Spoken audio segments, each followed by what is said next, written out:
This program is designed to provide general information with regards to the subject matters covered. This information is given with the understanding that neither the hosts, guests, sponsors, or station are engaged in rendering any specific and personal, medical, financial, legal, counseling, professional service, or any advice. You should seek the services of competent professionals before applying or trying any suggested ideas.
Hello.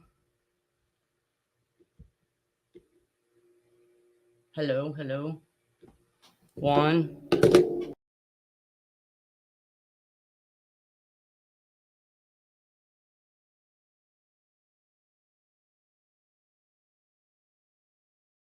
Camera. Audio. Default. Hello. Oh, I'm live. Yay. All right, I'm waiting for the present. Sorry for the technical difficulties this morning, everybody. I am working on getting that presentation up right now. All right, we are back in. Yay. And over. There we go. Come on. Go back. No.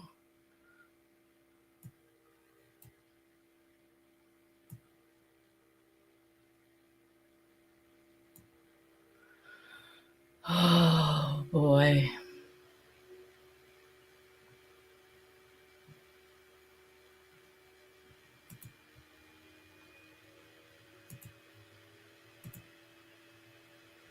All right. Now let's share screen. Okay. So we got that screen up now? Beautiful. All right, you guys, we are back. Woo. Anyway, so we were just discussing Arthur Lee Allen last week and the exclusion of him as the suspect. I think this article we're about to talk about even discusses how he was the only suspect, evidently, that they focused on for 20, 30 years. The DNA cleared Arthur Lee Allen. It says that genetic traces from envelopes that contain the serial killer's apocalyptic and police taunting letters in the 1960s appears to have cleared a school teacher. Arthur Lee Allen does not match the partial DNA fingerprint developed from bona fide letters, said Carroll. And now Carroll is Kelly Carroll, which you will hear recordings between him and Dennis once we get to that point. But it says the killer's taunting messages to police, this is the Zodiac speaking and I am control of all things, have recently been compared to the tarot card messages left for police by the sniper who has killed 8 and wounded 2 more in the Washington, D.C. suburbs. I will be getting to that later on. It was called the DC Freeway Phantom. And we will be discussing some of those murders because I also found a correlation to those, but did not know that others had as well. So we see here in this particular article that they are heavily investigating the sniper out of Washington, D.C. And it says, I am God was scrawled across the tarot card of death found near the scene where a 13-year-old schoolboy was shot and critically wounded. Another thing that I brought up in this article was that books have been written and websites are maintained, all with theories about who the killer might have been.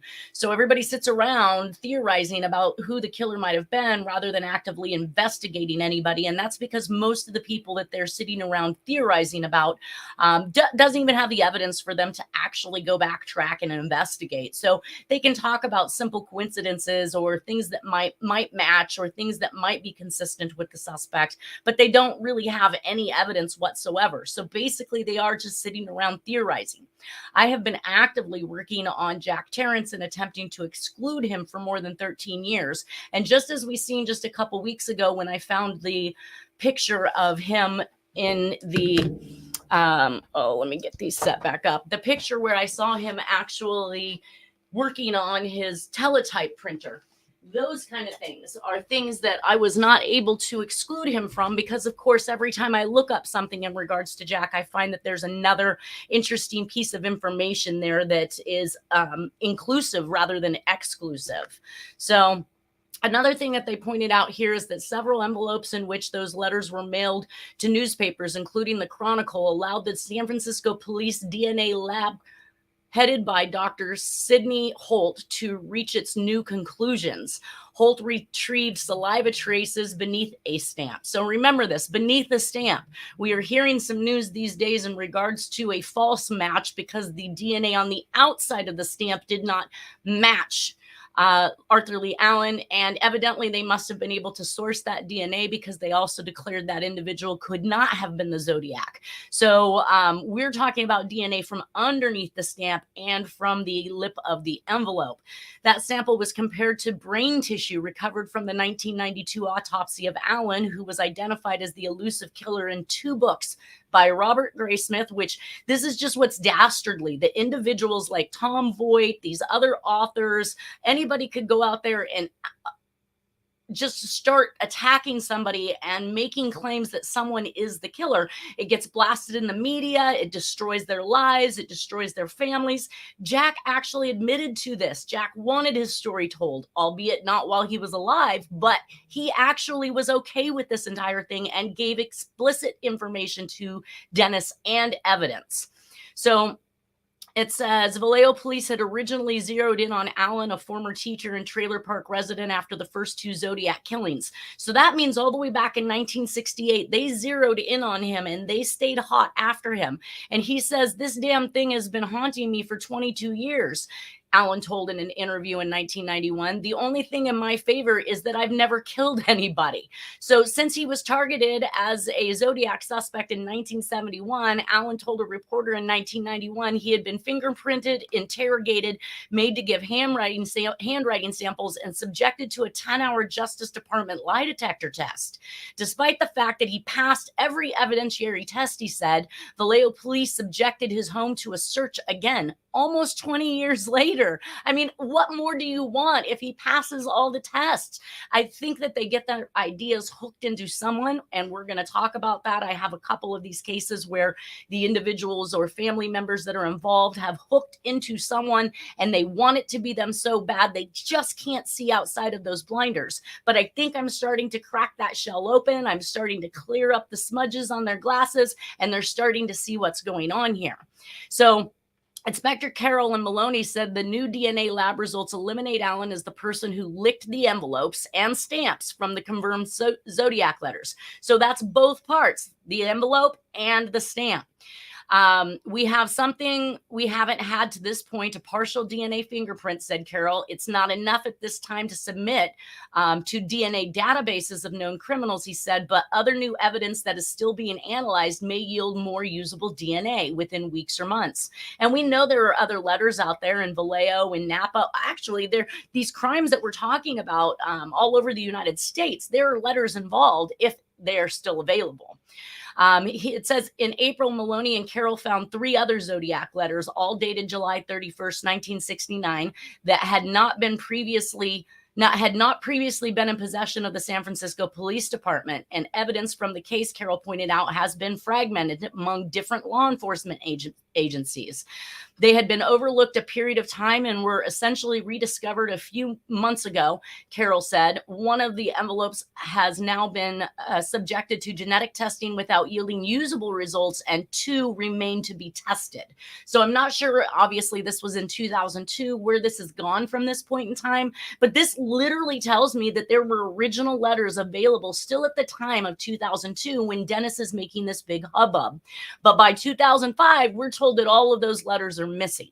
So that's an interesting point. At any rate, last part on this particular article, it says, informed of the scientific tests that appear to clear the man, he named as a suspect. Arthur Graysmith, the former Chronicle editorial cartoonist, comments, I've always wondered if there wasn't more than one person involved, someone running interference for Allen. He cannot get off of Allen. This is just absolutely amazing. And only to defend his book. Of course, I'm actually starting to add some of that stuff in here right now. We've got the Zodiac books from Graysmith. I really take everything with a grain of salt, except for some very specific information in regards to the crimes themselves, because I think it gets us back to the heart of the matter. So I'm starting to put that and introduce that along with Dennis's book. And I have somewhere around 10,000 files, I would have to say, that I have been collecting since at least 2009. And as I pull all of that together, you can glean some of the truth between those. It says, indeed, since the Zodiac's first killings, police in 4 jurisdictions were where he killed, as well as investigators for the state and the FBI, have checked out an estimated 2,500 suspects without making an arrest. Carroll said testing could proceed faster, except that the SFPD laboratory is understaffed and underfunded and has a backlog of cases. That's hilarious, because while they printed that in the news in 2002, I want to say it was around 2010, 2011, we heard that the entire lab was corrupt. They were doing their own drugs. They were replacing drugs with stuff. They were replacing stuff with drugs. They were falsifying tests in order to make convictions. And our Governor Brown had to come out and actually make some type of a press release in regards to that. But they pinned that all on one person who was likely the patsy, because I'm sure she didn't take it upon herself to start falsifying or botching tests. Either way, that's just another one of my conspiracy theories. Let's move on to the next actual suspect that we're going to rule out at this point. We also seen a manipulation of the actual composite by elongation, and that's what we'll talk about as we make this comparison. Earl Van Best Jr. was actually another one of the suspects brought up by his son. His son claimed to have found the last name Best inside of the 340 cipher, albeit that's the only word, and I think he had to actually snake through the cipher in order to make that happen. And that makes me laugh, because you think he's going to put his name in it if he didn't actually make a readable message. I'm not really going to buy that. Anyways, a purported handwriting expert named Mike Waxall claimed that the Zodiac handwriting matches Van Best's, but I saw the stuff that he made the comparison to, and he used the Belli letter as a source of handwriting, where there is the most disguised copybook writing that I've ever seen. It is very perfect, at least through the first 2/3 of it, before it starts to get down and you see the hand in the brain is tiring and some natural forms are starting to come back into play. Either way, I don't believe that there was a significant amount of handwriting that was completed. And if there was, he should be showing that type of handwriting. I believe that he advertises at the bottom of his emails that he's discovered who the Zodiac Killer was and made an identification, but he doesn't lead you to his work like I do. I want people to pick it apart. If you have any argument with me and you want to debate anything, let's debate the evidence and let's talk about how it is or isn't. And in this point, I find that it is Jack Tarrance. So I look at these composites and while there's a slight similarity, and it's probably just due to the glasses itself, the hair color is wrong, the hairline is wrong, the facial structure is wrong. His chin is just too long in comparison to what we've seen. And then when we talk about that manipulation of the composites, let's take a look at it. So this is the original composite down here by SFPD. This is the original Sonoma County composite. You can see the difference in how much longer the actual face appears in this one that is now being used by Tom Voight and others to describe their suspects, and how short and round this one is. And this short round one actually matches more closer to the Sonoma County, which is a more short and round rather than long and skinny. So what I did is I took the San Francisco composite right here and I elongated it. I just pulled it down a few inches. And it's interesting because we've seen that the letters that Tom Voight has promoted on his site have been altered as well by lengthening and widening these pixel widths. So we're not getting the truth out of these individuals. So I don't know how they can be an authority or what they're really an authority on, other than manipulating the public perception and view. So after I had already worked this out, if I elongate it, then sure, it looks a little bit more like Van Best because his face is longer than what we are seeing in this composite. Our next one was George Hodel, the son of George Hodel, Dr. George Hodel, Steve Hodel, former LAPD, noted he isn't able to convince the very agency that he worked with, which was the LAPD, that his father was the actual suspect. And I don't know why they wouldn't take another fellow officer very seriously, unless, again, there is a higher level of lid put on this trash can, which means that nobody can acknowledge anything in regards to these cases that might lead to an arrest, because there might be something that's found out about this individual if they solidify these cases on any one person. But the handwriting has been identified by his expert as being the same for the lipstick murders, the Black Dahlia murders, and the Zodiac Killer, just as I have found. However, this examiner states that Dr. Hodel is the author. And that's where everything falls apart for Hodel. Because if we take in consideration that Hodel is in his 40s in the Black Dahlia, by the time we get to the Zodiac, he's closer to 70, 71 years of age during the Zodiac Killer range. It's kind of a tad bit old if you ask me, because they indicated somewhere between 35 and 45. And we're going to even see that hop around based on reports. But the description and composite is nothing like George Hodel. So again, I've got to go with the composite. The eyewitness was a police officer and an abducted woman. These pictures do not represent whatsoever George Hodel. George Hodel does not appear to wear glasses either. And he was not described by Kathleen Johns as her abductor. So we're going to move on from George Hodel. Oh, you know what, you guys? I forgot some of my laundry. Okay, yeah. So last week I made a comment in regards to the Zodiac making a claim of a black man running around the corner waving a gun. I was wrong when I said that. I had mixed different communications in my brain. Got to remember, I'm holding 10,000 files plus everybody's books up here too. The Zodiac claimed that it was a man waving a gun that ran away. So not a black man. I just wanted to make that clear. But we will see other instances where a black man is blamed, just like in that Zodiac case. But I still find it kind of eerily non-coincidental that the bolo went out to indicate that a black man was the suspect they were looking for, because that's exactly what gave Jack the time to get away. I did go back. I was trying to pull out some more information because we started talking about the watches in these cases. And I had actually just before, yeah, it's missing now at this point, but just before I had, maybe I'll move these into a further one down the line. I was re-looking up the information in regards to the watches that are found at the scene. And it turns out that I was notified that there was actually a watch even mentioned, Set Your Murder Watch was mentioned in regards to Elizabeth Short. And we will see later that at Lake Berryessa, Zodiac makes the claim to the couple that he's about to try to kill that time is short when he says he has to kill them. So these are interesting little tidbits that when you put those languages together, sometimes I think that Hartnett was left alive so that he could make this description of the Zodiac and his ominous hood, and so that he could cross-connect that information, because obviously he relayed it to the police later that it was time. And if you remember correctly, in the Sherry Jo Bates confession letter, he indicated when he said it was time to Sherry Jo Bates, she said, "Time for what?" He said, "It's time for me basically to kill you." So time is definitely relevant. Murder watches have definitely been found at other scenes, including Sherry Jo Bates and others that are involved with the Zodiac. And now we're seeing this little theme run all the way back to Black Dahlia, but I'm going to have to catch us up on that next week, and I will bring that up then. So basically, I pulled down a clip of some of the other suspects that have been listed on Tom Voigt's site. We have Richard Gaikowski. Again, looks nothing like the composite. Don Harden, he kind of looks like the first composite, but absolutely nothing like the second composite. Lawrence Kane, completely out. Arthur Lee Allen, completely out. Rick Marshall, completely out. Earl Van Best Jr., completely out. I said, these have all been suspects, but not Jack. You really haven't shown a picture of the person who matches that composite as explicitly as can be. Not a joke. It's the Zodiac Jack effect. They won't investigate him because he's the one.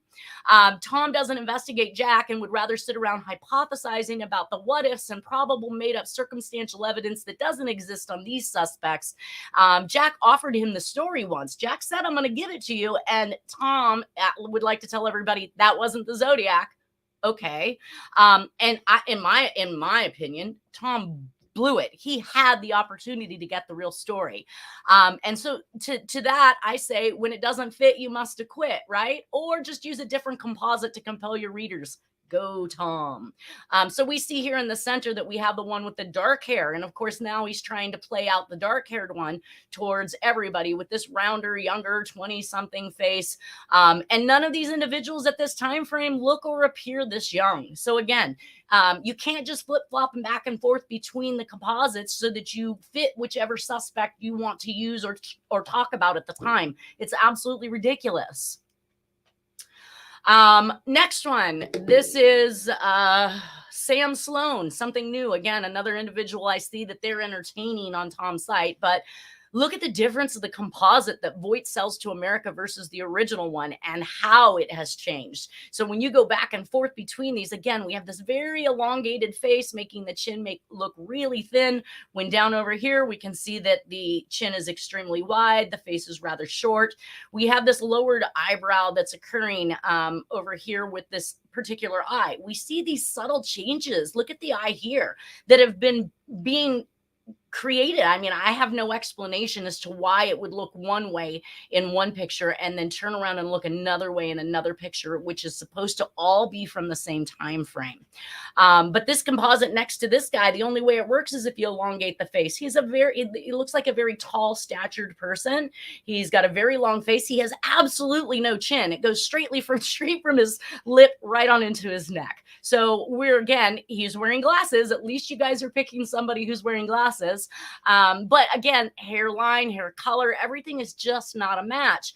As discussed on Tom Voight's board as a possible new suspect, what is that group? Oh, I said that. That was probably my own thoughts. What is that group smoking?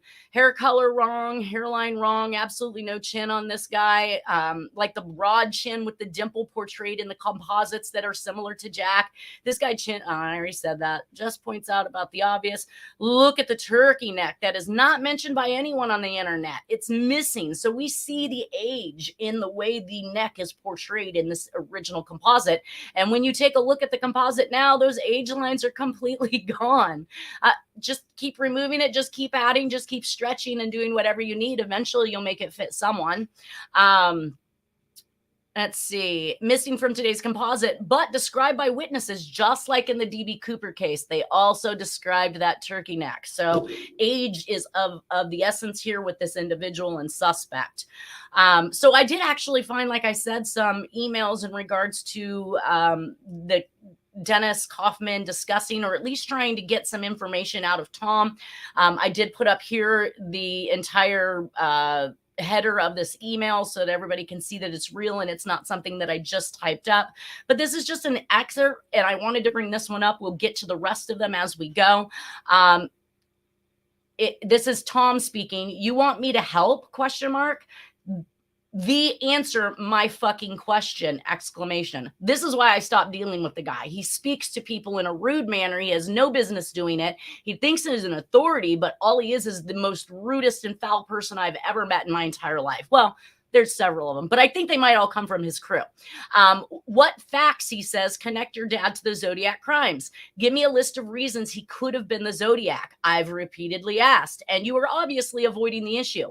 Dennis wasn't avoiding any issue. He just wasn't giving it to you so you could blast it before everybody else. He was literally upholding the investigation that he was having between the departments, the FBI, South Lake Tahoe PD, Santa Rosa PD. He was actually live investigating Jack, not sitting around on the internet and pushing bullshit information and trying to make money off of it by having Zodiac conferences every year. So no, he wasn't going to tell you what he had going on. He was looking for you to share with him.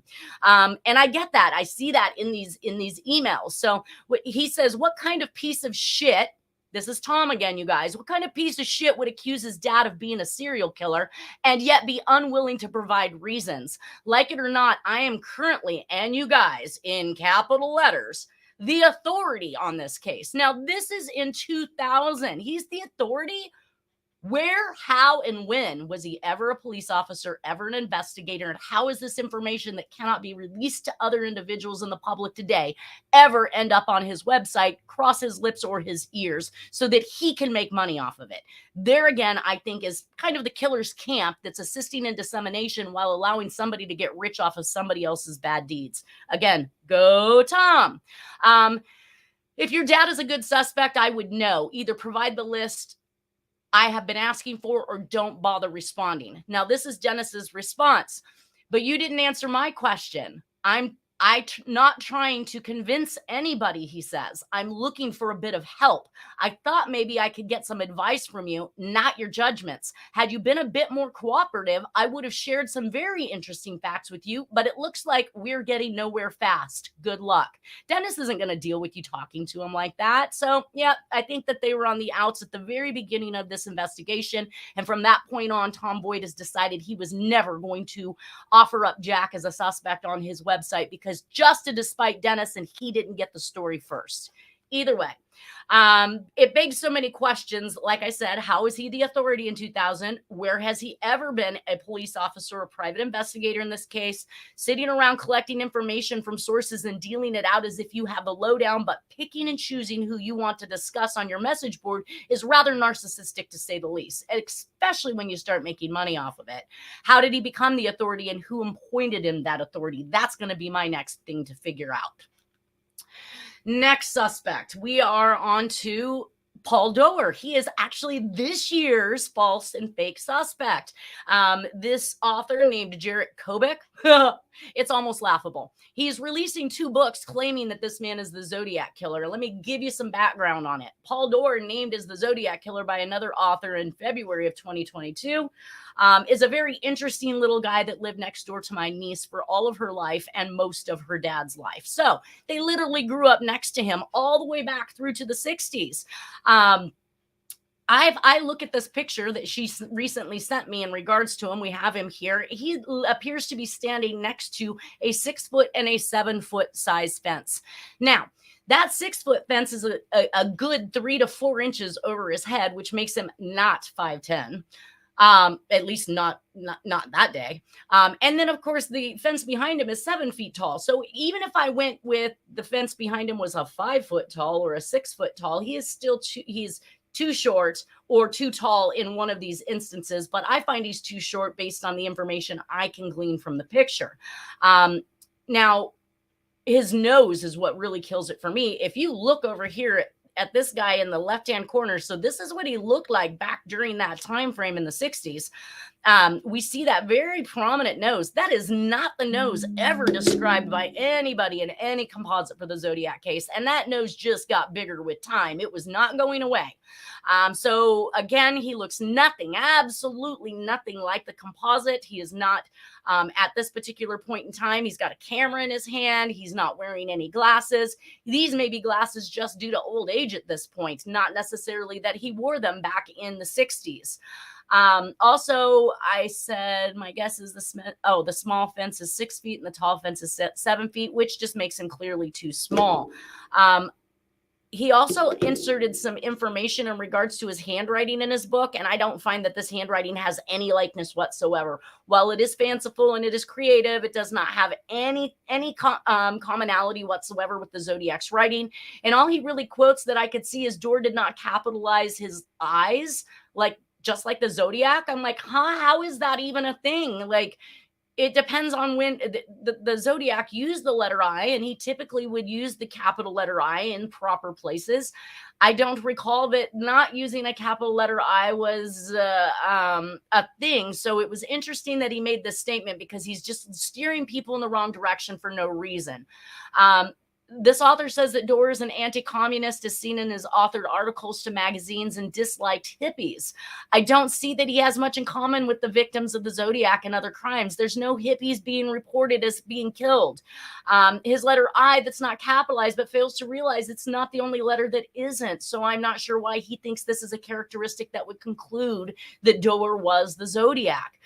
Nothing here looks much like the Zodiac writing, composite, but the band definitely makes some notes of some very unusual things. If you read these notes over here, he's talking about VFOs and flying saucers and a little kooky. So if I go back to what my niece was telling me, is that his wife and him were extremely paranoid. They thought everybody was out to get him. It was definitely a conspiracy theory about the entire world. They would peek out windows. They would stare through fences. They wouldn't talk to people. They were very unsociable, did a lot of hiding out, could barely get the wife to come out of the home. And then, of course, he also talks about this vehicle, or this Chevy, I think he said it was a Chevy Nova, that he found he said it was like the Zodiac, which was a Chevy Impala, Ford Falcon, or a Chevy, oh gosh, we'll figure out what it is. Bottom line was, it wasn't a Chevy Nova. He believed he was looking at a white Chevy, Renault, I think it was. But the true fact is my niece wanted the car from these people very badly, which was next door. Her dad tried to buy it for her, and it was a early 60s, I think she said 1962 Chevy Nova that was light blue, or was white.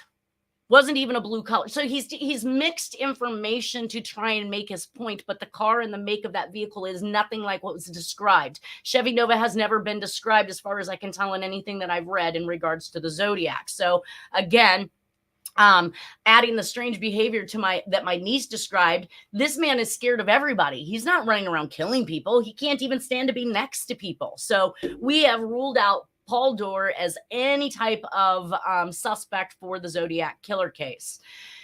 And that brings us to now, Gary F. Post. So another individual who all the way through his life, as far as I could find all of his pictures, he had no glasses on. He did actually show some resemblance to the second composite, not necessarily so much to the first. But when I went, and that picture is actually a much more recent picture that they used to make that plight. But when I found his pictures from back in 1960s, this man doesn't look anything like the Zodiac composite. Yet again, we have complete differences. We have no eyeglasses. He was born in 1938, so it makes him only 31 years old in 1969, which really doesn't quite fit the bill. He's a little bit too young, probably doesn't have a turkey neck like described by the police department in their composite. So I have ruled out Gary F. Post as well. It would be great to have handwriting on these individuals, but again, people want to sit around theorizing about suspects, who and where and what they could have been doing and were up to, rather than actually focusing on the evidence, because that would exclude them and they wouldn't have them to talk about anymore. So in Dennis Kaufman's book, I did show you guys last week, The Man Behind the Mask. I am starting to integrate that information because it talks a lot about Dennis's investigation, who he came up against, who opposed him, who tried to shut him up and get him out of the scene, versus who really was interested in what he had to say, because his evidence was real and his evidence actually concluded that Jack was the best suspect, hands down. Even after 2,500 suspects. And we have the evidence necessary to figure this out if we can get people on board like Napa Police Department, Sonoma County Police Department, Santa Rosa Police Department, San Francisco Police Department, Vallejo Police Department. If people would stop stifling the case and just get down to doing the examinations, we could likely have a resolve in this. In Dennis's book, I noticed that once again, we see that the divorce papers that I showed you guys in regards to Letha, which showed that Jack had committed bigamy with Doris Reynolds. I want you guys to take notice here, because I saw this after the fact, but they actually divorced as the last name Tarrance, Torrance. This was typed up by an attorney. So tell me how they are divorcing as Tarrance when they married as Tarrance. And every time I see court documents with Jack's name on it, it's misspelled, either Torrance or Tarrance with an E in the beginning. And that just blows my mind. How once maybe an accident, twice a coincidental accident, 3, I'm now seeing this at least 4 times, where every time Jack is in the system, his name is spelled incorrectly, so that if you were to go and do a background check on him, you would not find this information. Okay, you guys, it looks like it's time. I'm sorry I have to let you go. The technical difficulties were really, at its wit's end this week, but we will see you guys next week. Take care and have a good one.